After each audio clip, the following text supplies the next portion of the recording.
My name is Allison McLellan. I'm a medical student at the University of Central Florida College of Medicine. I've gotten to meet a lot of great physicians, and the interactions that I've had with these people have got me thinking, what is their life like? How did they choose their specialty? What kind of training did they have to have in order to get where they are today?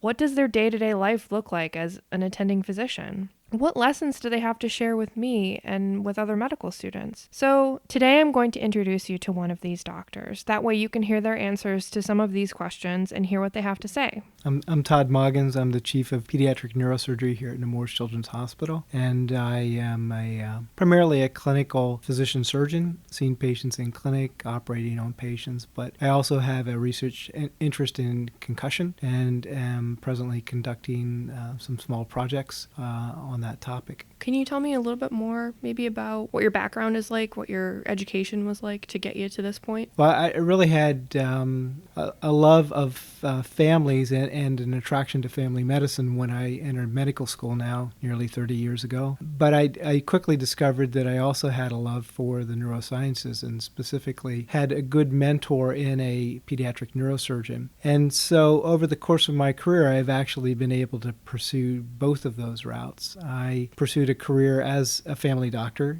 to stay true to my original intent and enjoyed that greatly, but could never really get the neurosurgery bug to go away. So ultimately went back to finish training to retrain as a pediatric neurosurgeon and have been doing that ever since. But I think that's really shaped who I am and how I approach clinical medicine from the standpoint that I believe I still approach it like a family doctor.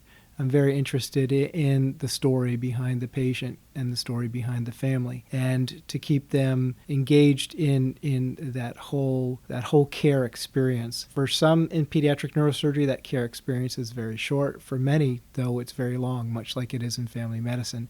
I get to know the patient and their family over a long period of time because a lot of what we take care of are problems that are very chronic for children.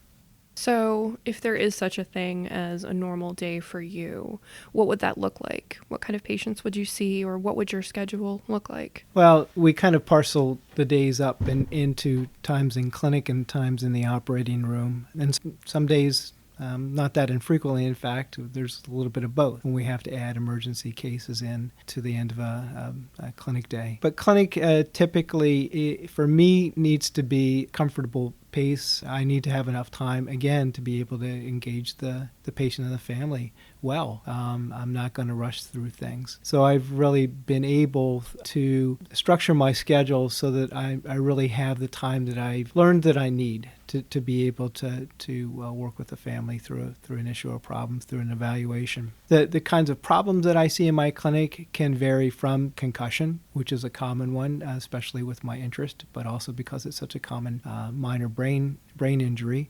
that a lot of children end up incurring, unfortunately. And I may see a relative newborn with a misshapen skull secondary to abnormal growth in the skull, a process called craniosynostosis, or a more common variation on abnormal head shape, which is called plagiocephaly, where a child's head becomes flat because they're laying on it. Since the advent of the Back to Sleep program and the need to keep children safe, prevent them from dying of SIDS, unfortunately, one of the downsides of that is a lot of children prefer to lie on one side of their head and their head will flatten out. And so I help that family evaluate that, figure out strategies for improving that, and sometimes prescribing a helmet for that. But thankfully for the children, that's not typically a surgical problem. But I also see kids with spina bifida and with a condition called hydrocephalus, which is a buildup of water on the brain that frequently requires neurosurgical intervention, frequently many neurosurgical interventions over the course of a lifetime with that condition. I'll see children with birth defects of the spinal cord. I'll see children who are coming in for follow-up for their brain tumors that I've operated on. So I see quite a variety of things.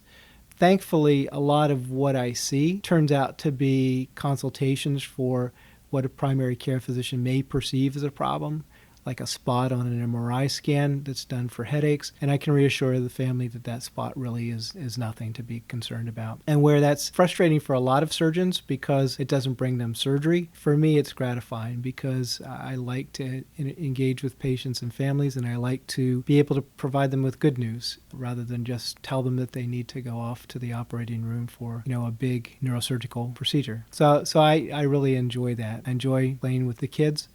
Again, to find the right way to have them not do the things I don't want them to do, like babies crying and little children being holy terrors in the room. I think I've developed a lot of strategies for how to engage children of all age and have a positive experience in the exam room for me and for them and for their parents. Do you have children of your own? I do. I have one, a 15-year-old daughter. I guess one of my regrets, so to speak, is that I've not been able to spend as much time with her because of my dedication to my practice. And I think that's a common theme with any dedicated physician. It's part of our professional regret is that we, in the sake of taking care of others' children, sometimes we neglect ours. And I'm not sure that I neglect my daughter, but I'm envious of my wife who's been able to experience so much more of Ayla's life with her than I've been able to. Did any way that you treat patients change after your daughter was born? I know that for some physicians, when they have their own child, it kind of changes how they understand what parents are going through. Did you notice anything like that? Sure. The concept of having a child is abstract until you have one. And then you realize all the trials and the tribulations, all the hard work that it requires to nurture and raise a child, even a child who is seemingly perfect. We had some challenges with our daughter in the beginning in terms of being colicky, and luckily we've not had any health issues with her. But certainly, you learn to understand that having a child is a tremendous commitment, and there's going to be a lot of responsibility, and the complexity of that responsibility you don't understand until you're actually engaged in it. The other thing, too, is by having a child and watching them grow up, you understand child development better. And so I think being a parent who played with my daughter made me a better physician who would learn better strategies to play with, other children. So yeah, I think it's been incredibly important to me to have my own kid. So you mentioned that you do research in concussions. Can you maybe tell me a little bit more about that, and then maybe, why you got into it in the first place? Even when I was a family doctor, I was interested in concussion because it's such a common problem. And I had many when I was a kid playing sports, and some recreationally and some from accidents at home. And I kind of remember that the injury was very trivialized, and yet certainly when I experienced concussions, it wasn't a trivial experience. So as this whole topic of concussion kind of exploded, I had already had a lot of clinical interest in it. And pretty much everywhere I've been in my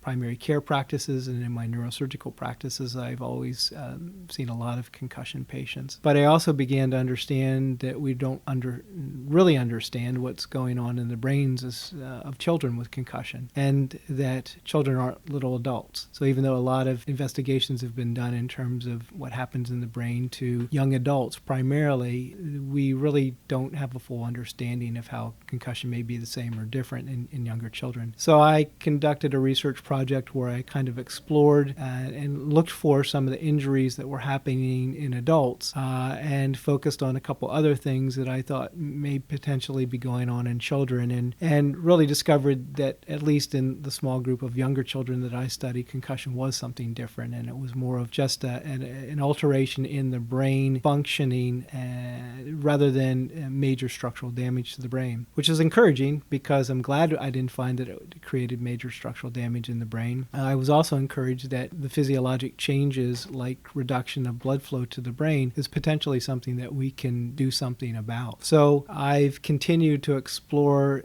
this whole notion of blood flow to the brain since I've been here at Nemours, and I'm about to embark on a research project where I hope to make an intervention for the reduced blood flow that happens in kids' brains. And it's pretty cool because it's something that is, I think, acceptable to a lot of people, especially children. It involves chocolate. You mentioned something earlier.